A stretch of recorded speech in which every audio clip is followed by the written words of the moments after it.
If somebody were to ask you who you are, what would you tell them? Is it your body, your personality, your thoughts and feelings, your soul? What came to my mind when I first asked myself this was, I am like my subjective experience, my consciousness experiencing the world, but through the lens of all of my biases and mental concepts. So, this consciousness that we all seem to have may also live beyond our physical bodies, which is what some people would call a soul.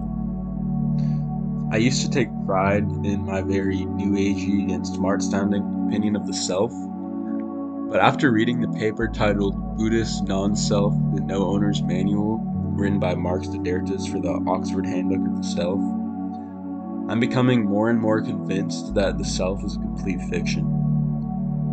The non-dualistic view of the world presented in Sidertis' paper posits that there is no one enduring essence that can define us humans or literally anything else as individuals. Sidertis' paper presents the popular Buddhist Reductionist view of the self. According to this view, the self is merely a collection of impermanent and interdependent mental and physical components, which is called skandhas by the Buddhists. These skandhas include instincts, thoughts, emotions, and physical sensations. The skandhas arise and cease in a rapid and continual flux, creating the illusion of having a stable identity, while objectively there is no permanent self that underlies them because they all just come and go. This view can be hard to grasp because we're still used to being a singular self, and it really challenges the most common folk, religious, and psychological views of the self in the West. I want to see how my community experiences themselves, and if anyone has adopted something like the Buddhist Reductionist view of the self, or perhaps a view that successfully debunks the Buddhist Reductionist view. So today I'm going out on the streets of Austin to see what people think of the self, and to compare and contrast their views to that of Buddhist Reductionism. Personally, I accept the validity of the Buddhist non-self argument, mostly because after reading Sidertis' paper, I can't seem to find any successful counter-arguments. But it's so far removed from my personal experience of the world that, in my gut, it does seem far-fetched. But for the purposes of this film, I will be defending the Buddhist Reductionist view. If I am swayed by a counter-argument that I find in the public, my view may change, but for now we're going to explore the various of the ideas of the self presented by people we talk to and critique them from the viewpoint of the Buddhist Reductionists. And hopefully through this we can gain a better understanding of what the hell we even are.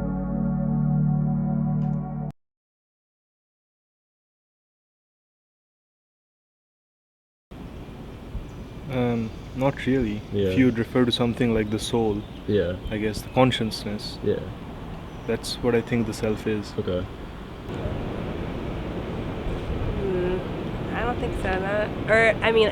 When I think of self, it's I guess like our bodies and like our mind and soul, and like how we're connected to it, but then also like how we, I don't know. I guess like how we act on it, like by our personalities and like our decisions. Yeah, that makes sense. Opinions on the self? Yeah. These are hard questions. Like your morals and how you like approach things. Yeah. Yeah. Okay. It's a very deep question. Yeah, just like, you don't have to think about it too much, just whatever comes to your mind. I guess the self is just kind of, it's who you are, it's your identity, but it's like, I guess you could kind of connect it to the soul, but it's like, it's you. It's pretty much who you are, what you identify as, your past experiences, your memories, and what. I'd say like the self is it's your own person, it's your soul, it's what makes people conscious and stuff like that, Yeah. is probably what I'd say the self is in my own terms. What's your name, sir? Sammy. Sammy? Sam. Sam? You want my real name? Yeah. I got Warren, sorry.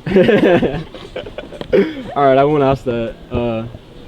My first question is, how do you define yourself? Like, if someone asks you who you are, what would you say? I would say I'm a stone drunk hobo street musician. It's it's first of all, I'm Libra, so I'm everything's balanced. So like the self is not like good or evil, but it's both absolutely essential and problematic. You know, because selfishness, narcissism, like too much ego, the self becomes a monster. Yeah. But you can't have healing without the self, because if you're not aware of yourself, you don't know what you need to process, cry about, laugh about. What are your dreams? And there's so much destiny and purpose and joy that you can't have without knowing who you are. I mean, I guess it's something that's like super transient and changes all the time. And it's really like what you think of it to be. Yeah. Almost all the answers seem to assume that the self really exists, except for the last girl. This is not surprising. The Buddhist Reductionist view describes the self as an illusion or a useful fiction, and the Reductionists would say that these people are talking about the self in conventional reality, where the self is somewhat necessary. But in ultimate reality, the self is nothing but atoms constantly changing and rearranging.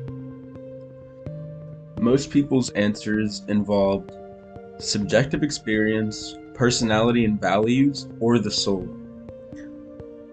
The reductionist response to subjective experience of the self is that it is one of the components that make up our identity, but if you take each component and examine it separately, they are all impermanent, and therefore no enduring self can exist from these components. Additionally, they may say that the feeling of being a cognizer, the feeling of being the one who experiences, is only really there to achieve conceptual economy. And conceptual economy is the usefulness of conceiving things. So in other words, subjective experience is there so that we can have the illusion of being a self that can think independently and add value to the world. And this is useful conventionally, but since it, again, is not enduring, it cannot be ultimately real. Another common answer was personality and values as the self. And these are another part of the components that make up our self, the skandhas, and they're simply mental concepts.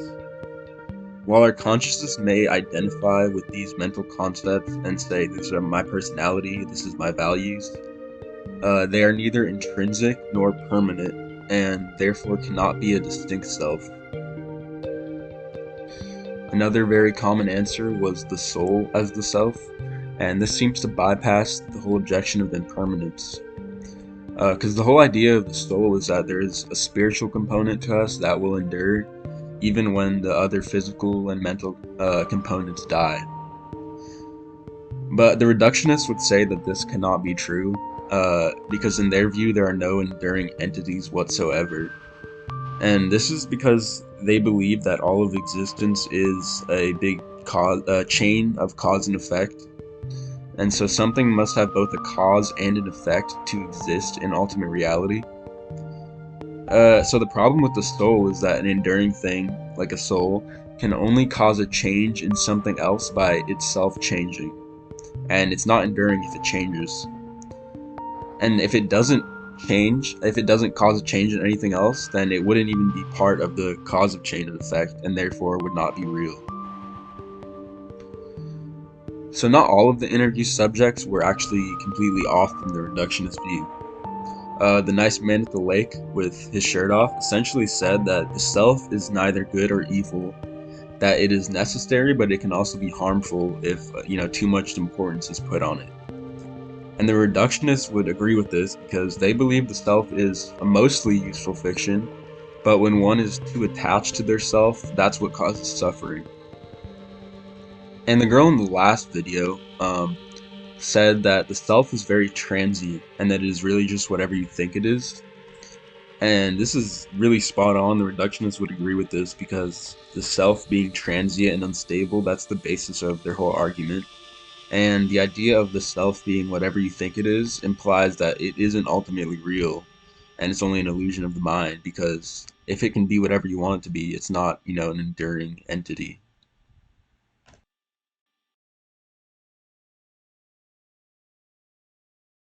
I don't think so. Mhm. I think there have been a lot of incidents, small and big, that have shaped me. So I don't Yeah. think I'm the same person I was as a child. I Yeah. changed, learned, understood, adapted.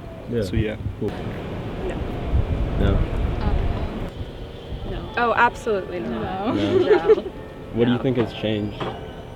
I think that I've gone through a lot of life-changing events and just emotional situations where I just don't view the world the same way anymore. So I have a different outlook on life. No, I definitely think I'm a different person, but if I'm the same identity as me as a child, sure. Like that same person was Mahir all along, but I think I have grown as a person since Yeah. I was a child. Okay. Yeah.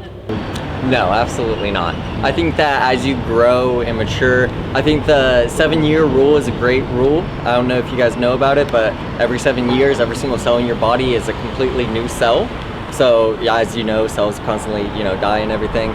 So I would say like every 7 years, you're just based on the experiences you've gone through and by literal cellular definition, you are a new person. Hell fucking no. No. I'm better than that kid. Yeah. What do you I'm an think? old kid now. What do you think has changed since then? Everything Yeah. and nothing. Everything and nothing. I still think life's a joke. It is. Yeah, it's on you. Yeah. Ooh, once again, the balance is like, I've so held on to my younger self's dreams, like it defined me. Like I had dreams I could fly when I was a kid. And so when I was young, I was like, I'm gonna be Batman, I'm gonna be Superman. And that, as I got a little older, I'm like, I'm gonna be a pro skateboarder because I can fly. So flight has like been the drive of my whole life. I never lost that inner child of like even entering into spirituality is like my spirit's gonna get high, And then when I was a teenager, I was partying, like I'm getting high. So it's like being lifted or elevating out of just what we inherited has always been my drive since I was a kid. But you freaking mature, dude. So you're not the same as you were when you were young. Like,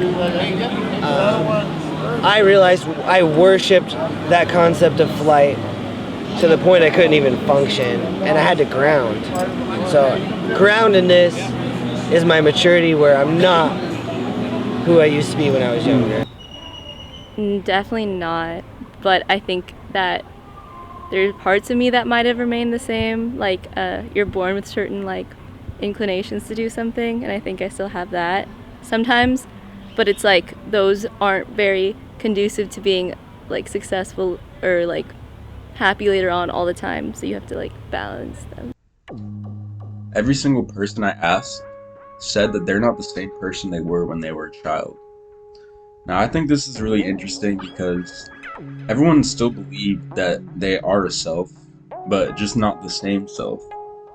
And so this is sort of like an objection that I had when I first heard the Buddhist Reductionist argument, which is, why does not being permanent mean myself cannot exist? Isn't it possible that myself exists for a time and then ends? Well, the reductionist might respond by saying that the self changes so rapidly that it cannot be considered an enduring thing, even for a limited time period. But this also has to do with our definition of the self. So the way most people conceive of the self is either as a soul, which we discussed earlier, or as a flexible and impermanent, yet all the same, stable, singular individual being. But the Buddhist reductionist argument is made from the standpoint that everything is constantly changing, and that any individual thing can only exist from the combination of its component parts. The way I like to visualize this is like a river. So if you stare at one point in a river, new water, plants, new animals, and dirt are constantly flowing in and out of that point. And even the rocks underneath are in a slow but constant state of change. But you're still looking at the same point in the same river. So the word river is a useful label to have, but in reality, what you're looking at is not a singular thing. It's just a constant rearrangement of atoms. So while yourself may seem stable to you, just like the river seems like one river, it's constantly in flux. So Killian, the guy in the white shirt with the mustache, he actually seemed to have a pretty good understanding of this. He said that every 7 years you have completely new atoms or physical matter, and you're basically a new person.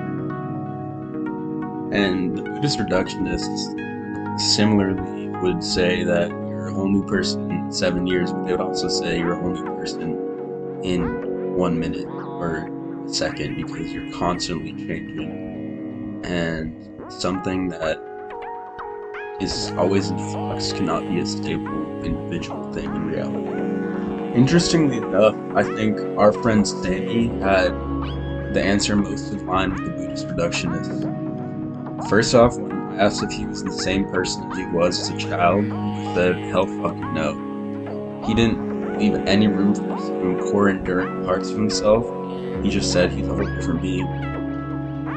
Then when I asked him what has changed, he said, nothing and everything. Life is just a joke. It's all in you. And a reductionist might actually agree with this because they don't believe in the dichotomy between self and other, or really any dichotomy. And this is just like the ideas of everything and nothing. They're dependent on each other and must exist together. So in a sense, everything has changed for Sammy because all the components he calls himself are in constant flux, but nothing has changed at the same time because this is how it is. It's always been this way, and it always will be. It's like that saying, the only constant in life is change. And when he said life is a joke, it sort of implies that Sammy understands the difference between conventional reality and ultimate reality, and that life, the world of people and things, is not ultimately real, it's conventionally real, aka a joke. Finally, when Sammy ended his answer, he said, it's all in you, which supports the reductionist idea that the self is a mental construct, just an illusion of the mind, but doesn't exist objectively.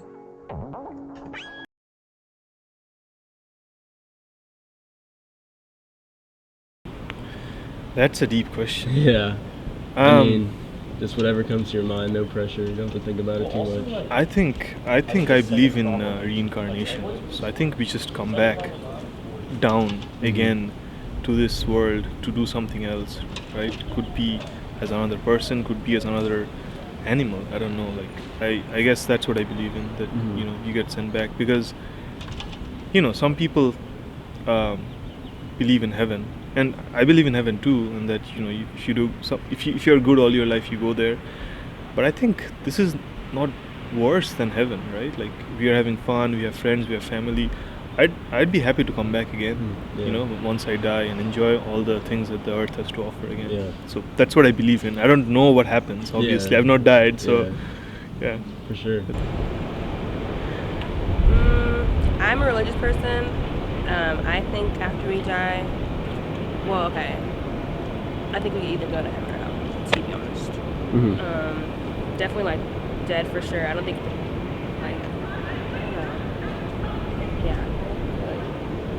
So you have like a soul that goes to heaven or hell? I do think that we separate from like our soul and like our physical body, and our soul just kind of goes somewhere else. I try not to think about it too much because it stresses me out.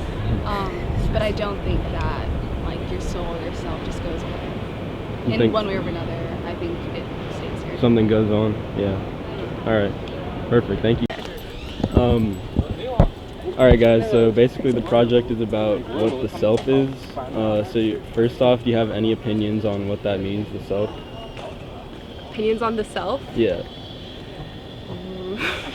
These are hard questions.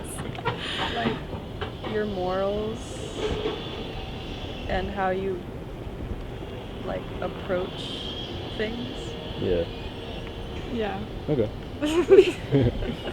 The next one is, are you the same person you were as a child? No. Oh, absolutely not. No? No. What do you think has changed? I think that I've gone through a lot of life-changing events and just emotional situations where I just don't view the world the same way anymore. Mm-hmm. So I have a different outlook on life. I think same with me. Mm. I'm not as much of a rule follower as I used to be, or like as timid as I used to be. Okay, cool. The next one is, when someone says, I don't feel like myself right now, what do you think they mean by that?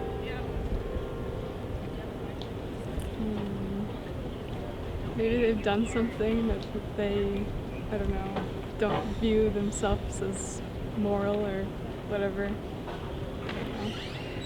Usually when I say something like that, it's because something happened where I'm not proud of myself. Like I'll get a bad grade on a test and I'm not proud of that, or I expected better of that. Yeah. So. You've like done something you're not proud of, or you're hungry. Yeah. So you feel like there's like a ideal like self, and when you're not like that, you just feel like you're not yourself. Yeah. Yeah. Okay. The last question is, what do you think happens to yourself when you die? Absolutely nothing. Your body decays. So yourself is just your body then? Yes. It's Okay. your mind mostly. Yeah. So okay, and your mind goes too.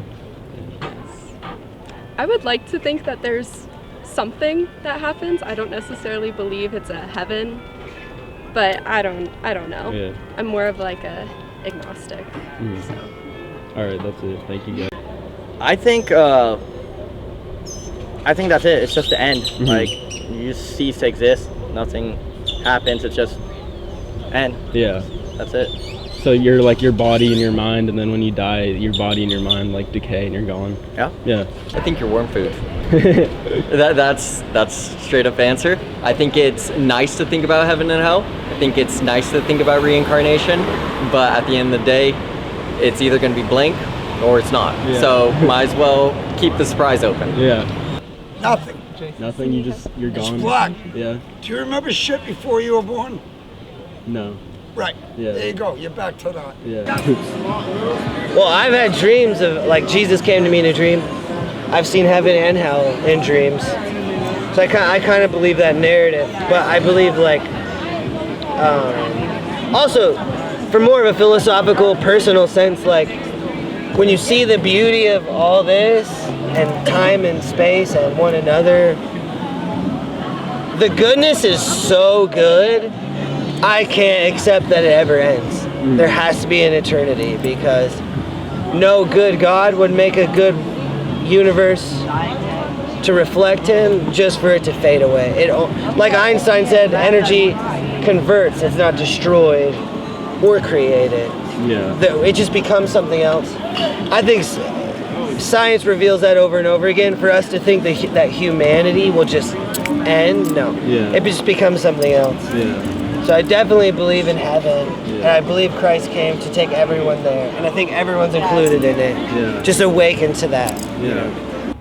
I think that I do think like heaven and hell exist, but like I think that it's not like what you'd imagine it to be. Like everybody would experience something different as being hell for them, versus like heaven for them would also be like different for like everybody.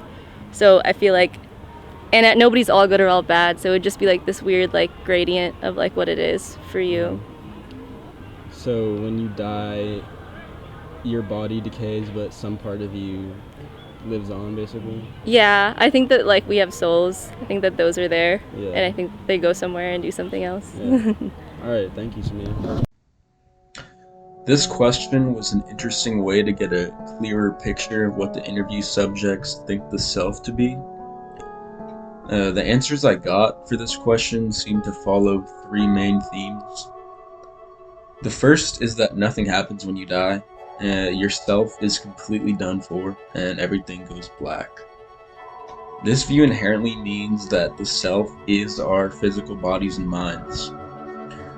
And the reductionist would say that your body and mind was never yourself in the first place, because, first of all, because the body and mind are impermanent and lack causal efficacy, as Sidertis would say. And second of all, because there is no you, so you can't be your body and mind, and you can't be anything at all because you're impermanent, and you need component parts to exist. The next theme is some form of heaven and hell. So this view, from my understanding, means that when our bodies die, our souls endure and proceed to a higher or lower spiritual plane, depending on how we lived our lives. The reductionists do not believe in enduring souls at all, so this theory would not hold up to them. Basically, in order to be enduring, the soul would have to be what is called a simple. An easy way to think of a simple is just one singular atom, because it basically means a thing with no component parts. So if some part of the soul changes, it wouldn't be a simple, and therefore would not be permanent, because it's changing. If it really was a simple, and it didn't have component parts, it wouldn't change, and it wouldn't cause anything else to change. So it wouldn't be part of the chain of cause and effect that they believe in, and it therefore would not be real.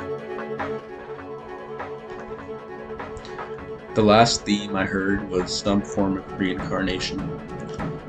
Reincarnation, from my understanding, means the self's component parts will be changed and recycled to something new, and the soul, or some sort of enduring self, would go on to another life. Except for the inclusion of enduring self, this isn't too far off from the reductionist view of the world as a chain of cause and effect. But to the point of souls, I'm going to reiterate my last point because it also applies to reincarnation. So if the soul is enduring, that means nothing about it changes, because if something changes, then it's not the same as what it was before, so it's not enduring. And if it really is true that the soul is enduring and nothing about it changes, that means it wouldn't change, it wouldn't cause anything else to change, so it wouldn't be part of the universal cause of chain and effect.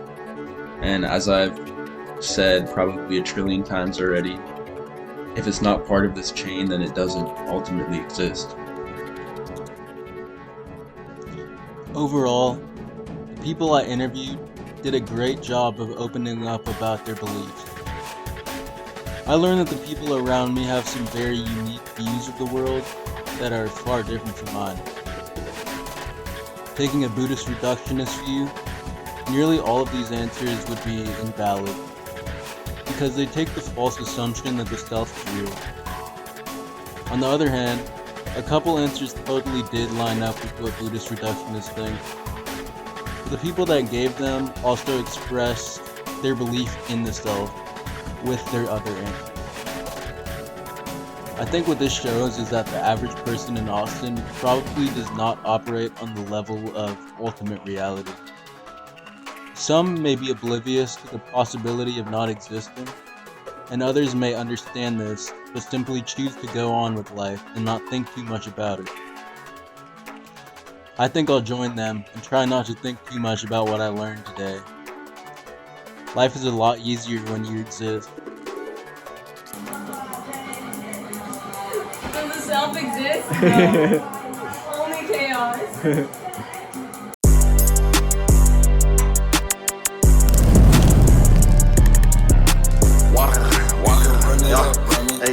Hey,